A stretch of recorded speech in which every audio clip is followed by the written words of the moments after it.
एटा नाई एटा कोउ जगार पूरा क्लियर मंदिर परा तैयारी सरीनी बर्तमान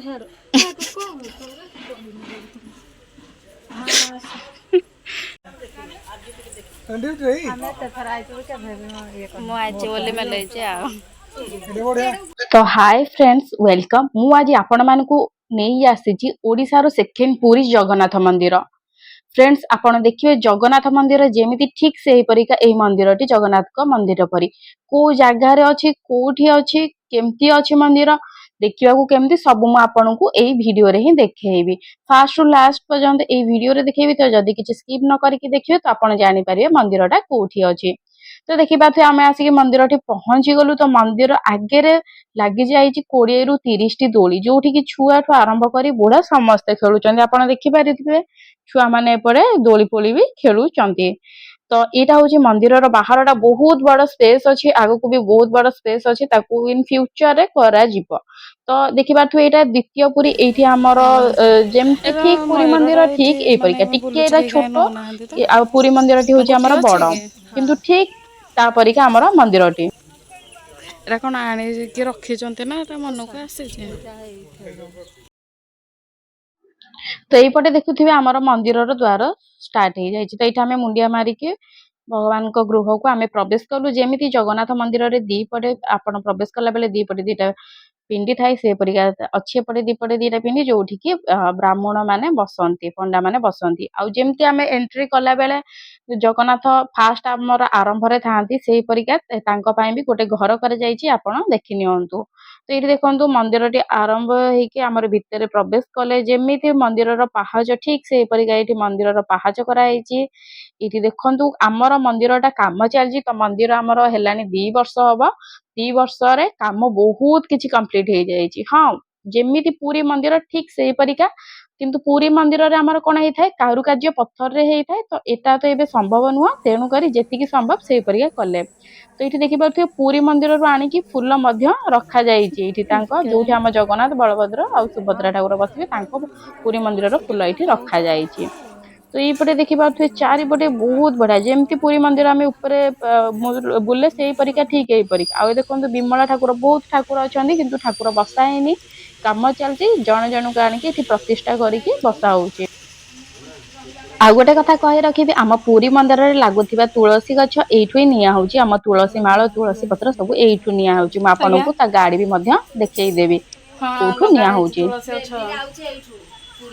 एठू पुरी को जाउचे दिल्ली देखे देबे हे तळे गाड़ी थुआ हेचे ने कि जाउ 4टा 5टा गाड़ी रखा हेचे फूल डेली जाउचे देखो एते फूल लागे सेटा कोन हे जो चालिया ये हे कि एटा कोन चल जिबा तळको हेडी जगन्नाथ ठाकुर एटा नाई एटा कोउ जगार पूरा क्लियर मंदिर परा तैयारी सरीनी बर्तमान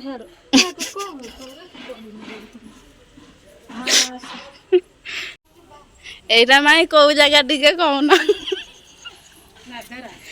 नादरा पर रामचंडी शरण श्रीक्षेत्र ब्राह्मणी नदी कूल तो यही जगहटी होची हमर नादेरा रामचंडी शरण श्रीक्षेत्र हमर यही जगहटा ना होची।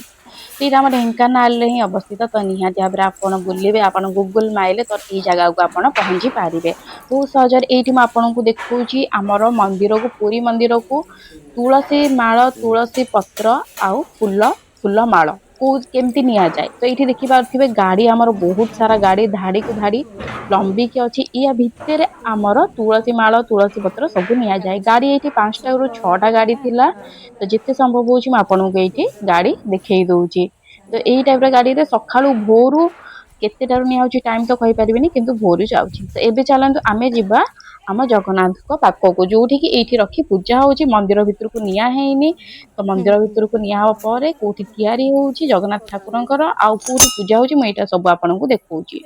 तो एठी देखंतु हमर जो चालिया ऊपर आमे ठियाई कि देखौथिलु ता बाहरे एठी हमर जगन्नाथ ठाकुरंकर पूजा होची एठी रखी कि तो एठी हम भाईना जे से पूजा करूचंदी। मंदिरटा संग काम चलची तो मंदिरटा काम भी बहुत शीघ्र सरी जीव 2 वर्ष भितर बहुत शीघ्र सरी जीव 2 वर्ष भितर बहुत किछि काम हेई गलानी ये होचंदी हम महाप्रभु श्री जगन्नाथ ठाकुर।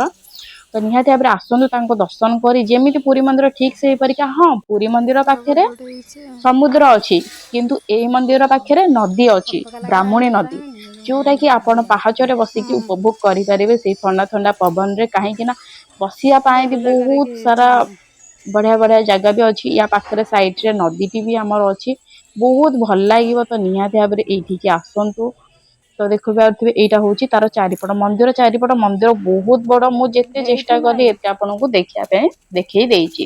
ତ ଦେଖିପାରୁଥିବେ ଏଇଠି ମୁଁ ଆପଣଙ୍କୁ ଦେଖେଇ ଦଉଛି, କାମ ଫାମ ଚାଲିଛି ଯେହେତୁ ପଥର ପଥର ବୁଆ ବୁଇଁ ଚାଲିଛି। ଏଇଠି ହଉଛି ଆମର ତୁଳସୀ ଏଇଠୁ ଗଛ। ନେଇକି ଯାଉଛନ୍ତି ପୁରୀକୁ।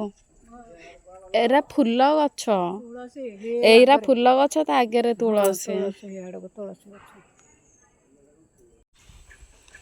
ଶନି ତ ମନ୍ଦିର। ଯେହେତୁ ମୁଁ ଆରମ୍ଭରେ କହିଛି ଏଠି ସବୁ ଠାକୁରଙ୍କୁ ସ୍ଥାପିତ କରାହେଇନି, ତ କିଛି କିଛି ଠାକୁରଙ୍କୁ ଏଇଠି ସ୍ଥାପିତ କରାହେଇଛି। ତ ଯେତେକ ଠାକୁରଙ୍କୁ ସ୍ଥାପିତ କରାହେଇଛି ତ ମୁଁ ଆପଣଙ୍କୁ କିଛି କିଛି ଠାକୁରଙ୍କୁ ଏଇଠି ଦେଖେଇ ଦଉଛି। ତ ଏଇଠି ଦେଖିଲେ ଆମର ଥିଲେ ଶନିଦେବ ବୋଧେ ଥିଲେ। ତ ଇଏ ଆଗକୁ ଆସିଲା ବେଳେ ଆମେ ପହଞ୍ଚି ଯାଇଥିଲୁ ଏଇ ମନ୍ଦିରରେ। ଇଏ ହଉଛନ୍ତି ଆମର ଶନିଦେବଙ୍କର ମନ୍ଦିର। ଆଉ ଏଇଠି ଦେଖିପାରୁଥିବେ ତାଙ୍କ ଶନି ମନ୍ଦିର ପଛପଟେ ଗୋଟେ ବଢିଆ ଫୁଲଟେ ଲାଗିଥିଲା, ଯୋଉଟା କି ଆମର ଛୋଟ ମନ୍ଦାର। ମୁଁ ଲାଇଫରେ ଫାଷ୍ଟ ଟାଇମ ସେ ମନ୍ଦାରଟି ଦେଖିଲି, ବହୁତ ବଢିଆ, ବହୁତ ସୁନ୍ଦର ହେଇଥିଲା।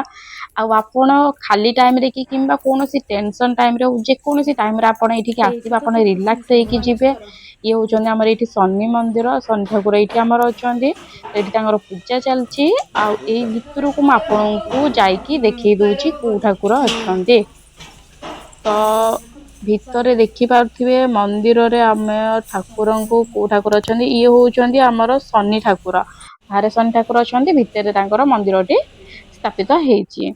ତ ଯୋଉମାନେ ଭିତରେ ଆସିକି ନ ଦେଖି ପାରିବେ ତ ସେମାନେ ବାହାରେ ବୁଲି ବୁଲି ଦେଖିପାରିବେ ଗହଳି ଚହଳିରେ। ଆଉ ଏଇଠି ହଉଛନ୍ତି ଆମର ହନୁମାନ ଠାକୁର, ଯିଏକି ସାଇଟ ରେ ଜଗିକି ରହିଛନ୍ତି। ତ ତା ଆଗକୁ ଗଲେ ଭାରି ଏରା ଦେଖିପାରିବେ ସବୁ କାମ ହଉଛି। ଇଏ ବି ସବୁ ଗୋଟେ ଗୋଟେ ଘର ହବ, ତା ପାଖ ସାଇଡ ରେ ଲଜ ବି ହଉଛି। ଇଏ ହଉଛନ୍ତି ଆମର କାଶୀନାଥ ବିଶ୍ୱନାଥ ମନ୍ଦିର, ଯୋଉଟା କି ଆମର ଏପର୍ଯ୍ୟନ୍ତ ଠାକୁରଙ୍କୁ ଅଣା ହେଇନି। ତା ଆଗରେ ଅଛି ଗଣେଶ ଠାକୁର। ଇଏ ହଉଛି ଆମର ଫୁଲ ମନ୍ଦିର।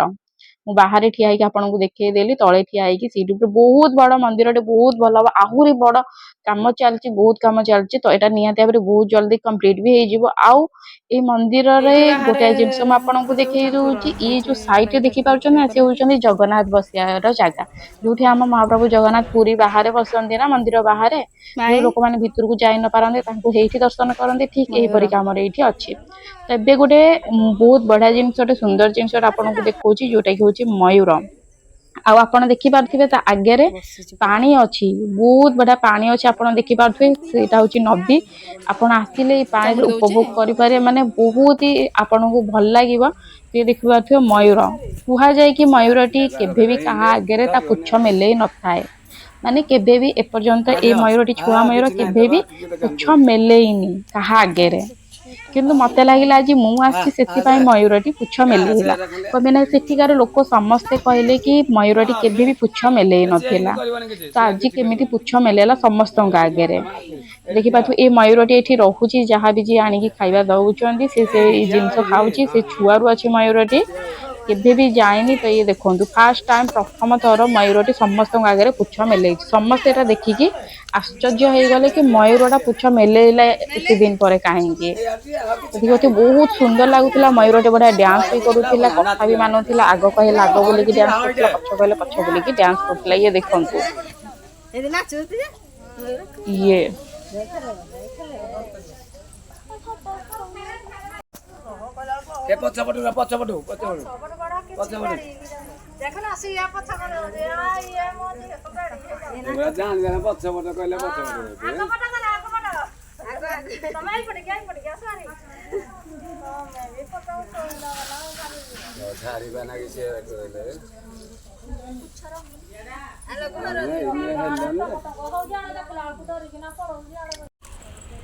ତାକୁ କହିଲେ ବି ସେ ଶୁଣୁଛି, ପଛପଟକୁ କହିଲେ ପଛପଟକୁ ବୁଲୁଛି।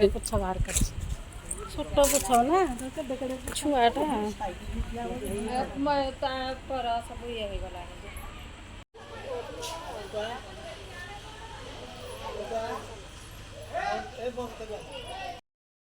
ତ ଇଏ ଆପଣ ଦେଖିଲେ ନା ମୟୂରଟି ପୁଚ୍ଛ ହେଲାରେ କେତେ ସୁନ୍ଦର ଦେଖା ଯାଉଛି। ଆଉ ଆପଣଙ୍କୁ ଏଠି କଣ ଦରକାର? ଯଦି ଗୋଟେ ମୟୂର, ଯଦି ଗୋଟେ ମନ୍ଦିରରେ ଗୋଟେ ମୟୂର ଅଛି, ଗୋଟେ ପକ୍ଷୀ ଅଛି, ଏତେ ସୁନ୍ଦର ନାଚୁଛି, ମୁଁ ଜାଣିନି ଆପଣ ମାନଙ୍କର ଯଦି ବି ଆସିବ ତ ଆପଣ ମାନେ ଦେଖିପାରିବେ କି ନାହିଁ ମୟୂର ନାଚୁଛି କି ନାହିଁ, କିନ୍ତୁ ଏତିକି ମୁଁ କହିବି ଆପଣଙ୍କୁ କି ମୟୂର ସେଇଠି ଶୋଇଥିବେ, ଯୋଉ ପିଣ୍ଡି ଦେଖାଯାଉଛି ସେଇ ପିଣ୍ଡିରେ ହିଁ ମୟୂର ଶୋଇଥିବ।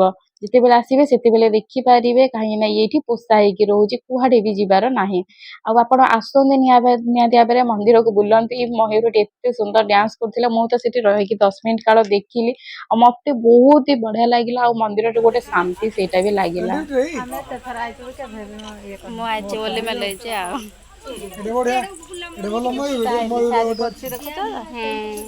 ହଁ ଆମେ ବହୁତ ଥର ଆସିଛୁ କେବେ ଦେଖିବା ଛୁଆରୁ ବଢିଆ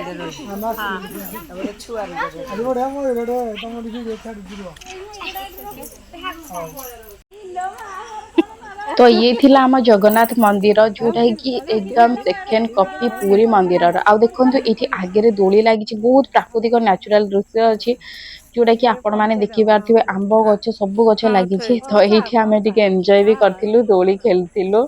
ତ ଦେଖିପାରୁଥିବେ ବହୁତ ବଢିଆ ଦୋଳି, ନାଇଁ ନାଇଁ ମିନିମମ୍ ଫଟୋ 20ରୁ ଉଠଉଛି। 30ଟା ପରିକା ଲାଗିଥିବ। ଆଉ ଏବେ ଦୋଳିଟା ଟିକେ ଛିଣ୍ଡି ବି ଗଲାଣି, ତ ଆପଣ ଯଦି ଆସିବାକୁ ଚାହୁଁଛନ୍ତି ତ ନିହାତି ଆସନ୍ତୁ। ଆଡ୍ରେସ ମୁଁ ଆପଣଙ୍କୁ ଏଇଠି ଦେଇଦେଇଛି, ଆପଣ ଭିଡିଓରେ ଦେଖିକି ଜାଣିପାରିବେ। ଯଦି ନ ଜାଣିପାରିବେ ତ ଗୁଗଲ ମାରିକି ମଧ୍ୟ ଆସିପାରିବେ। ବହୁତ ଅତି ସୁନ୍ଦର ଜାଗା। ତ ଯଦି ମୋ ଭିଡିଓଟି ଆପଣଙ୍କୁ ଭଲ ଲାଗିଲା ତ ମନରୁ ଗୋଟେ ସବସ୍କ୍ରାଇବ କରିକି ଚ୍ୟାନେଲକୁ ଲାଇକ୍ କରନ୍ତୁ। ଆଉ ଆପଣଙ୍କ ସାଙ୍ଗସାଥି ଯୋଉମାନେ ଯିବାକୁ ଚାହୁଁଛନ୍ତି କି ଜାଣିନାହାନ୍ତି ଆମ ଓଡିଶାରେ ସେକେଣ୍ଡ ପୁରୀ ମନ୍ଦିର ଅଛି, ସେମାନଙ୍କୁ ମଧ୍ୟ ସେୟାର କରନ୍ତୁ। ଆଉ ଆପଣ ଦେଖିବେ ସେକେଣ୍ଡ ପୁରୀ